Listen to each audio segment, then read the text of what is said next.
What up, guys? The Bench Buddies are back with my MLB Week 21 power rankings. As we get into it here, you can see the Cubs are moving up four after a great week for them. And then the Guardians moved down 6 spots after going from second place in the AL Central and possibly contending for the wild card to almost falling out of it, some might say. But before we get into it, we got to talk about standings. Talking about the American League. Blue Jays sit atop the AL East still after another week for them. Then the Red Sox and Yankees played a 4 game set last week. Red Sox take 3 of 4 in New York, and they have a half game lead on the Red Sox for that first spot in the AL wild card. Obviously, Yankees are second, and the Mariners are in third for the last wild card spot there in the AL West. And speaking of those Mariners, they're still only 2 games out of the lead from the Houston Astros. Rangers sit there at 500. Angels, Athletics, I think they're playing for the last place in that division at this point in the year. Then you have the AL Central. My Tigers, after last week, just felt like they are going to run away with this division. As you can see there, I mean, a 10.5 game lead in that division. It was the Guardians in second place last week, and they fell. Royals, Tigers played them, beat them 2 out of 3. So the Tigers look like they're going to run away from that division, but if there's any division to look out for week by week, it's going to be that AL West. Moving to the National League, not much has changed here except the Phillies just keep on playing good baseball. Unfortunately, they did lose Zach Wheeler for the year, so that is a big loss to that rotation now. We'll see how they respond moving forward. And I think the Mets need to figure it out here before we get to the start of September, because if they don't, then this team might not compete for the NL East, of course, but may not even make the playoffs there because the Reds are chomping at the bit there, right there for that last wild card spot. And talking about the NL Central, you have the Brewers had a bad week to their standards here in recent weeks. They lost the series to the Cubs, then lost the series to the Giants. So, the lead is still very much, in good hands, I guess you could say. The Brewers 5 game lead on the Cubs, but the Cubs, I think they're starting to hit better, starting to figure it out here, and maybe they could make a late surge to possibly make that NL Central interesting as we enter September. Then the NL West, the most interesting division because, well, Dodgers and Padres, we expected them to be very close at the beginning of the year, but not having another team over 500 is very shocking to a lot, and it shows how top heavy it has been this year, not just in the NL West, but in the National League as well. 30 through 26. Rockies, White Sox stay there in the bottom. Twins move back to 28. I mean, there's the case you could put the White Sox ahead of them after beating them, but the record comes into factor a little bit there. Nationals at 27 move up one after their series win against the Mets. Then the Angels fall to 26 after winning only 1 of 5 games last week at home. These teams are already looking forward to next year as they really just got some young guys to call up, and that's all they got to play for. But the White Sox do have some potential in that Colson Montgomery. He's been playing some great baseball. I think he has the league best since the All-Star break in home runs. I think it's 12 or 13 he has. So he's been on a tear for the White Sox there. So maybe there's a little positivity there heading into the month of September. 25 through 21. All these teams are also pretty much eliminated from the playoffs. Miami made it interesting there a few weeks ago as they were clawing back to 500, but since then they have just kind of stumbled downhill. Can't win a series there, and that's why they're moving to 25. Braves move up one after winning a series, and they're starting to slowly figure it out. I think the Braves could contend possibly for only a few games under 500 when it's all said and done. Just because I think they got to figure it out eventually, at least on a week-to-week basis. Pirates move up 4 spots after a dominant week, upsetting the AL best Toronto Blue Jays at home. And then you go get Colorado in your ballpark, and then you sweep them. So they deserve some credit last week. Pirates going 5-1 at home last week. A little tougher challenge this week here on the road. And then you move to the Orioles. Orioles mini game series against Boston, 2 in Boston, win both of those, return home against Houston, and only take one. Unfortunate there. They couldn't at least tie the series, but I'll give them some credit going into Boston, who's been very hot. So I'll give them the benefit of the doubt there, moving up 2 spots as they can maybe keep it going as they get Boston at home this week for 4. And then the A's moved down 1 spot even after sweeping the Twins in Minnesota, going 4-2 last week, losing that series to the Mariners. But, there's just a team that's ahead of them that moved up and played some better baseball last week. And The A's, I think, could be a problem for the Rangers because I think the way the Rangers have been playing, very inconsistent. The A's and Nick Kurtz have been playing very good. He's been pretty much the star of this team. Jacob Wilson as well. The A's are an interesting team down the stretch, I think, in the AL West that could cause some drama. And like possibly let's say they sweep the Rangers this week and they could almost knock the Rangers out of the AL West and even the wild card race. 16 through 20.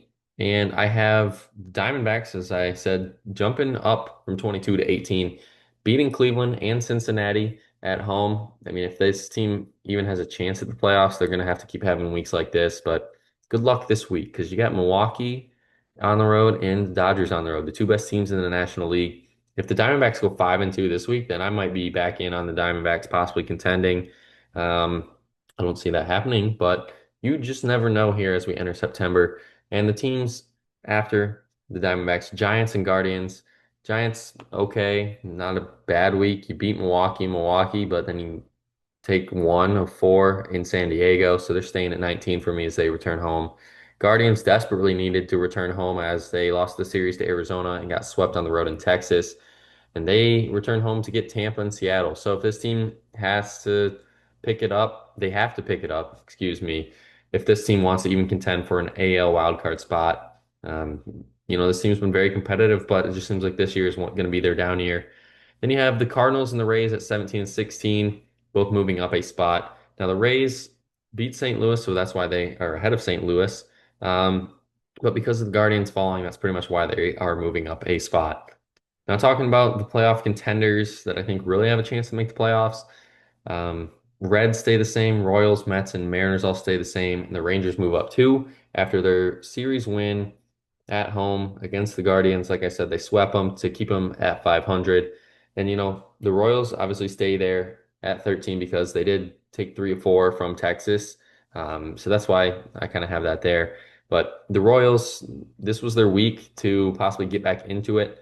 They were coming in hot into Detroit, possibly hoping to steal a series there, and they almost blew that game on Sunday, but fortunately were resilient enough to claim the lead back and win that one in Detroit. They get 3 more chances this week if this team even has any chance to make the wild card, and if they want to even contend for that AL Central, but it might be too little, too late for those Royals. And talking about the other teams, you got the Mariners. Ugly start to the week, but finished strong at home against the Athletics, winning 2 of 3. To get San Diego and Cleveland. Cleveland's reeling for some wins. San Diego obviously tied with the Dodgers atop the NL West, so it's a big series for both of these teams. I think early this week, that's a series you don't want to miss because, obviously, like I said earlier, Mariners only 2 games out of the lead in the AL West. And the Mets, same thing.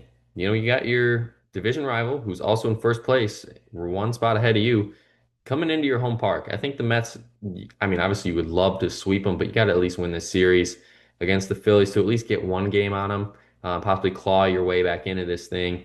Then you get Miami at home, which I think you got to take 3 or 4.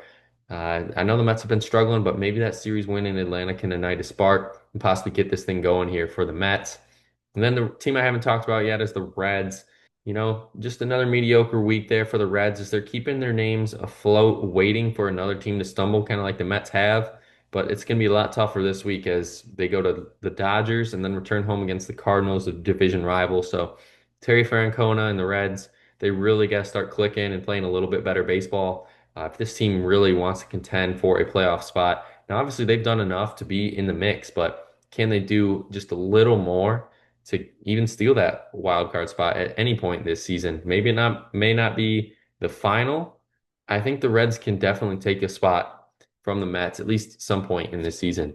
Now, 10 through 6. I didn't think you would probably see all these teams on the same page, and it's not 1 through 5 at this point this year. You have the Yankees, Red Sox, Astros, Padres, and Dodgers. Dodgers, a brutal week last week. I know they swept the Padres the week before, but you would think coming off of that series, you would go into Colorado and just keep dominating before you return back and face the Padres, but that wasn't the case. They struggled, split the series with Colorado, then go to San Diego and lose. They're 3-4 last week. Wasn't enough for me to keep them in the top 10. I know they get Cincinnati and Arizona at home, which they should take care of business there. But like I said, Arizona is hot. Cincinnati's fighting for that last wild card spot. Um, the Dodgers obviously are the defending World Series champion still. So a lot of these teams want to come in there and show that they can hang with that team. Padres, they're under the Dodgers. Obviously, even though they won the series last week and took 3-4 from the Giants, they still own the tiebreaker. The Dodgers do over the Padres. So, man, looking at the schedule this week, I kind of was a little hesitant to put them over the Dodgers. But into Seattle, that's going to be a great series, like I said early in the week. And then in Minnesota, you got to at least take 2 or 3 in that series for this Padres team to keep up or even to have the lead in the NL West. At 8, you get the Astros go into Detroit and get swept, which was pretty embarrassing. They got shut down the whole series. And then they go to Baltimore and respond very well, taking 3 of 4 there in Baltimore. They return home against the Rockies and the Angels, which I think it would be very disappointing to say if this Astros team doesn't go 4-2 next week. It would be a disappointing week to say the less. And if they don't, then who knows? Maybe the door is still wide open there for Seattle. I know they're 2 games back, but it just feels like Houston is just there, and we just expect them to win this division. But only 2-game lead.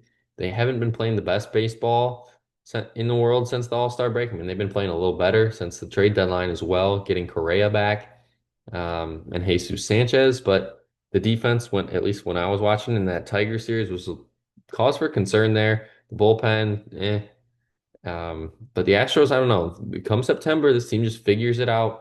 Then they're hot going into October. Talking about a team that's hot against another team is the Red Sox. They won 8 straight until they lost to the Yankees on Sunday Night Baseball. And if you won the last 8 of 9 games against your arch rival in a series, and you can tell that those records are separated by half of a game, um, that just shows me that the Red Sox are resilient this year. They're doing what they have to do in the big games. And unfortunately, the Yankees can't. The Yankees bullpen, they're very one-dimensional. If they don't hit home runs, they're not going to win. So if you can play some good baseball, you can go into the Bronx or at home, depending where you are. It doesn't matter. If you can play your brand of baseball against the Yankees and limit them to maybe 2 home runs a game, I really think that you can beat the Yankees at any point. Now the Yankees do this week get an easy schedule, cupcake schedule in against Washington at home, 4 in Chicago. Same with the Red Sox though, 4 in Baltimore, who've been playing better since the break, and 3 against Pittsburgh at home. So I wouldn't be shocked if these 2 teams are separated by another half game at this point next week. Now, 1 through 5, I still have the Brewers at 1, even after a bad week to their standards, 3-5, losing in Chicago in that series, losing to San Francisco at home, which was a bit of a head scratcher there. But they got a tune up this week before they go to Toronto at the end of the week. They got Arizona, who, like I said last week, won 2 series. Maybe they can keep the mojo going. That Brewers Diamondback series could be a good one. And then at 2, Phillies keep on winning baseball games against Seattle, swept them. Washington took 2 of 3, get the Mets early in the week, and then you get Atlanta. It's a big week for the Phillies if they want to really not put away the NL East, but at least have a big cushion. They got to win that series in New York. I know they're only separated by, I think, was it 4 or 5 games? I can't remember, but they take that series, they get another game. I mean, that's 3 games down, and they also gain a game. Phillies are going to slowly run away with this thing. Let's be honest. Their deadline was great, adding Duran. Pretty much he's the big accusation at the deadline, and Bader, of course, who has been great. But this Phillies bullpen is legit. I know, like I said, they lost the Wheeler, so that is a little concerning. But if they can not limp to the playoffs, but the rotation can get them there and set them up in a good position to get a bye in the playoffs, then I think this Phillies team really has a legitimate chance to make a World Series run. And then at 3 and 4, both those teams in the American League have a legitimate chance to make a run because, well, they're the 2 best teams in the American League. My Tigers, a great week at home. Scooble's pitching tonight against the Athletics. I'm recording this on Monday. And who knows? Maybe this Tigers team just runs away with this thing. They get close to 100 wins. I mean, there's a whole month of baseball left. I wouldn't be shocked if they are 97 wins, if not 100 wins. Brewers definitely looking like a 100-win ball club. And then Blue Jays. I mean, kind of coming out of nowhere since July. This team has been on fire, playing some really good baseball, picking it up, winning the American League East. And they get Minnesota and Milwaukee. Like I said, big series for the Blue Jays. If they want to show that they are going to be a top team, everyone's been talking about the Brewers, giving credit to the Blue Jays, but just not as much as the Brewers. If you can beat the Brewers at home in a series, on a weekend series as well, I think the Blue Jays Brewers conversation is going to be legitimate for who should be the best team in all of baseball. And then the team I haven't talked about is the Chicago Cubs. This team has finally figured out how to hit the ball. Kyle Tucker not only hits his first home run in 25 games, but a multi-home run game, his first since 2024 of May. And it was great to see him kind of break out of that little slump he had. And it showed that the Cubs are a resilient team. They go 6-2 last week, sweeping the Angels in LA, go to San Francisco this week to continue the road trip, and then they go to Colorado to close it out before they return home next week. And the Cubs, I think they're just gonna keep chipping away there at the Brewers because, like I said, this week, Cubs have a very easier schedule, I would say, than the Brewers because San Francisco's trending down. Colorado sucks. Let's be honest, they're the worst team in baseball.